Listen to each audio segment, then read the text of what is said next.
ஓசியில கில் அடிச்சு பார்த்துருப்பீங்க. ஆனா ஓசியில ஏஸ் அடிச்சு பார்த்துருக்கீங்களா? இல்ல புரியல. இந்த வீடியோல பாப்பீங்க. சிஎஸ் ஸ்டார்ட் பண்ணிட்டு எனிமே தேடிட்டு இருப்பேன். அங்கதான் இந்த ஆஃப் பார்ட்டியே பார்ப்பேன். அப்படின்னு டேமேஜ் தருவேன். ஃபேண்டர்ல டீம் எடுத்து ஓசி அடிச்சிருவான். சரி ஒன் டேப் கன்ல டேமேஜ் தான் இப்படிதான் சொல்லி விட்டுட்டேன்.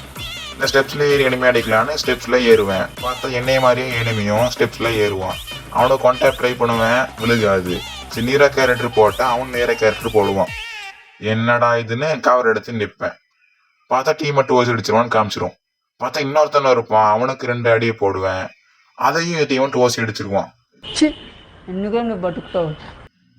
சரி விட்டுறலாம், இன்னும் ஆப்போசிட்ல ஒருத்த மட்டும் தான் இருக்கு, அவன் அடிச்சிடலான்னு பார்த்தா அவனையும் அடிச்சு ஏசியா அடிச்சிருவான்.